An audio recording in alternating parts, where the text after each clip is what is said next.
Tiny is broken. Now, let me tell you a little bit about Tiny mid right now and why it's a 55% win rate on Dota 2 Pro Tracker. The reason why is this hero's consistency is through the roof. This mainly comes down to crash landing. If you don't know what it is, basically, tossed units deal bonus damage to other targets at the toss destination. So the unit you toss doesn't actually take bonus damage, but the units that get hit by the toss take a ton of bonus damage. This bonus landing damage scales with toss, so it's very easy to get to max level, and it slows movement speed by 30%, attack speed by 40%, and does a bonus 40% landing damage at max level. So you can imagine when Tiny, on an 11-second cooldown, is tossing units that deal 4, 5, 6, 700 damage, the hero is going to be pretty decent. On top of that, in the past, in order to clear creep waves, Tiny would have to cast Avalanche and then hit the wave 2 and sometimes 3 times in order to clear it.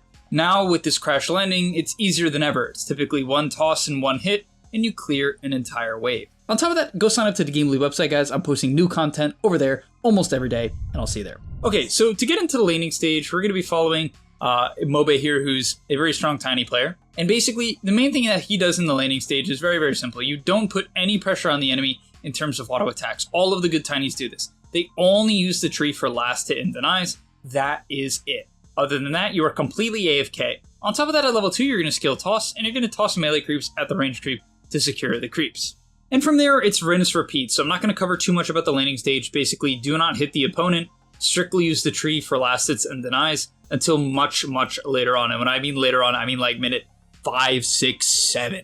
Then you can think about it. But other than that, you're going to be using toss on melee creeps to secure range creeps, and hopefully that melee creep also hits the enemy laner, right? Because it's going to deal a ton of damage. So at level 3, you're going to skill toss again, and this is when it starts to get insane. It goes to 160 damage, and it deals 30% more landing damage. So you're getting about an extra 50 damage on that toss. So it's a 210 damage nuke at minute 2, right? There's not a lot of nukes like that in the game that are giga range as well. So yeah, definitely abuse this. Just secure all of the range creeps, and you'll be chilling. And one last thing to consider about crash landing and toss and why it's so OP is when you level Grow, which is your ultimate that gives you armor, damage, and attack speed reduction, it also gives you toss bonus damage.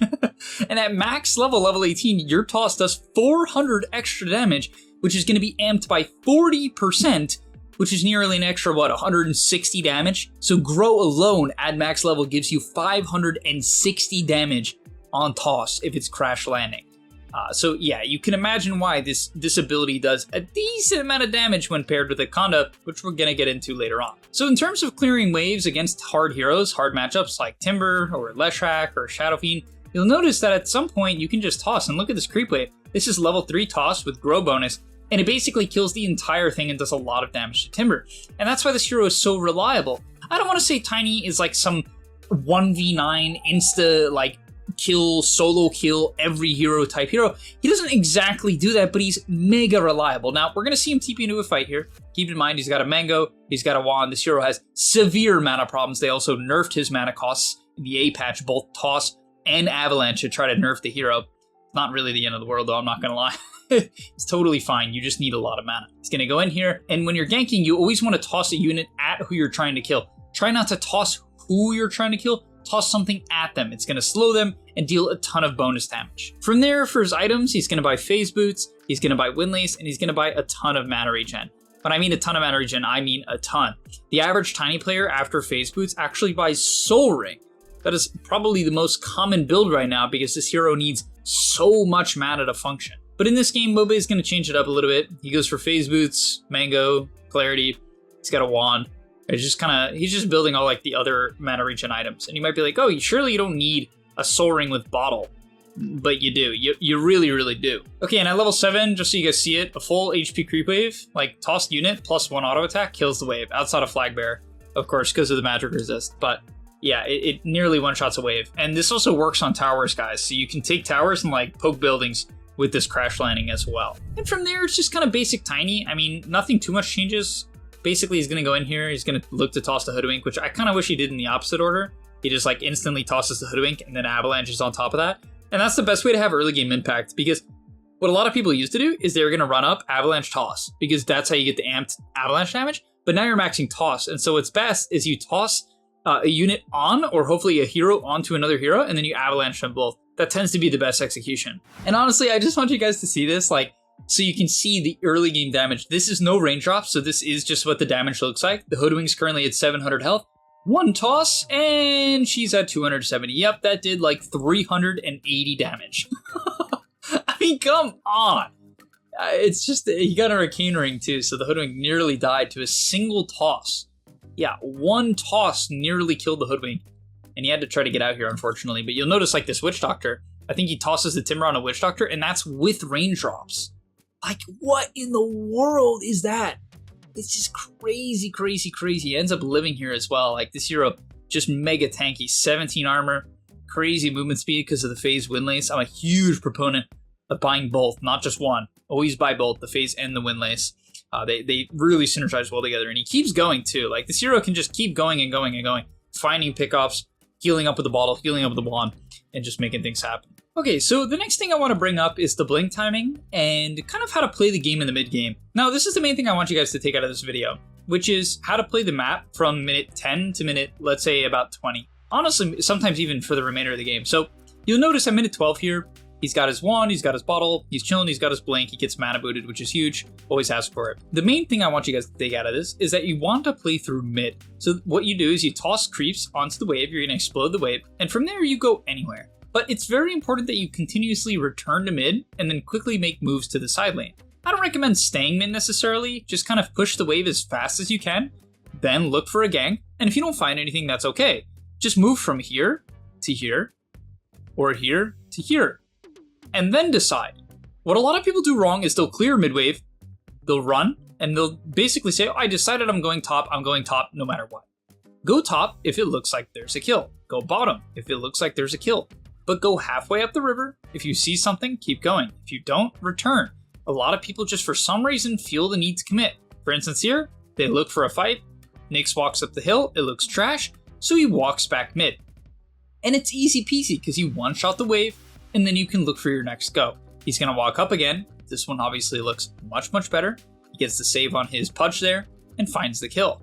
Not surprisingly, he's going to look for the Bounty Rune because you need mana, which is why I actually do think that the Soul Ring is really important on this hero. I kind of disagree with his lack of Soul Ring. He picks up Void Stone and Clarities, like literally buys like 1 billion Clarities this game. That's going to turn into Echo because the Echo double hit with Tiny is really good, and the mana and HP is really, really important. Yeah, back to mid, pops his wand to actually use Toss, kills the wave, and then he's going to look for the Power Rune. Of course, every 2 minutes, you want to contest the Power Rune. He gets blessed by a Regen Rune, buys 2 mangoes, which funny enough he doesn't need at this point, kills another mid-wave, and once again is going to look. Currently, if we look at the map, there's no one bottom. He thinks about going top, there's nothing really top. He thinks about killing mid, sees a Hoodwink, makes the very aggressive play to go on the Hoodwink, finds a kill there, and he's back to the mid lane, right? In a moment from now, he will clear another mid-wave. And this is how you get really, really farmed while playing fast. Okay, so let's talk team fights. Now, in terms of the item build as well, let's quickly cover that too. At level 10, he takes Avalanche cast range. Actually, he took it at 11, you want to max Avalanche. He takes Avalanche cast range, which 8 strength is good, but honestly, the cast range is insane. It just lets you stun from so far away. At level 15, you take Avalanche damage. At level 20, you take Tree Grab base damage. And at 25, you're going to take 2 toss charges, which is really crazy with this crash landing, of course. In terms of items, he's going to pick up Phylactery next. I sort of like the Conda first, like blink straight into Conda, because it makes your toss do some stupid amount of damage. He goes for the Echo, which is fine. It's more of a tempo build. I would say it's slightly better early game to go Echo over Phylactery, at least on Tiny. But okay, let's talk about actual execution in the fight. So this fight starts off on a pretty bad note. His team wasn't ready, Darkseer gets super low, the Pudge straight up dies, things aren't looking the best.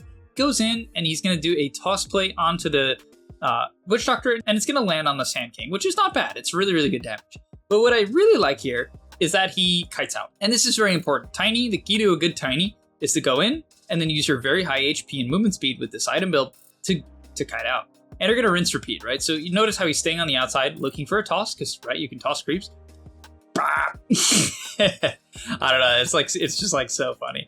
Kites out, finds the Avalanche on Timber to help him, finishes off the Witch Doctor, and it's a great team fight. So the big thing there is the kiting, right? Kiting in and out, in and out, in and out, playing off cooldowns. Bad players do not play off cooldowns. Good players play off cooldowns. On heroes like Tiny, your auto attack really should only come out on your initial Avalanche. Other than that, you're not clicking at all. You should have a Tree Grab for your first initiation and your second initiation. You should not use all charges in your first go. You're probably clicking too much in that case. Now, this hero really starts to get silly when you get maxed out Grow, because now you hit way harder, and your toss does way more damage, which obviously scales well with Crash Landing. And on top of that, he's got a Conda, which deals bonus damage and 75% of your attack damage. And that's, I believe that's all damage, but I'm not certain. If it's only base damage, that's still insane on Tiny. 343, 75% of that, even more, right? So this item is just broken on Tiny because of his high natural attack damage, and the Witch Doctor explodes. And in general, you just want to one-shot the squishies at this point of the game, because trust me, you do. This hero, yeah, it kills supports very, very quickly. In terms of late game scaling, there's a lot of avenues. You can buy Ags, which gives you like this mega tree volley. You just toss a ton of trees. That one's really, really good. You can go Silver Edge just so you hit harder and can close the gap. You can go full utility and buy like Wind Waker, or you can do what he does. I actually think this Refresh Orb is pretty cool and like super legit. I think he just wanted to end the game, but honestly, like double BKB and double Avalanche Toss is like really, really good. Starts the team fight, tosses in the TA, in kind of a bad spot, nearly gets chain stunned to death. This was a little concerning. He gets bailed out by his Pudge. Really nice shard usage from the Pudge here. And that's going to heal him up to almost full. And I like what he does, right? Kites out. I mean, to be fair, his Pudge helped him kite out, but he kites out. Avalanche Toss. I mean, he did it wrong. He definitely could have tossed twice, but that's fine. Goes in for the combo, kills off the Sand King, Witch Doctor's next, 2 hits, dead. And yeah, that's why Tiny's a broken hero, guys. It's just really, really standard, really reliable, and good. You know, every time I see that I have a Tiny mid on my team in a pub, I'm like, great. There's going to be some guy creating space. He's probably going to have a good laning stage. He's probably going to create space. He's probably going to gank.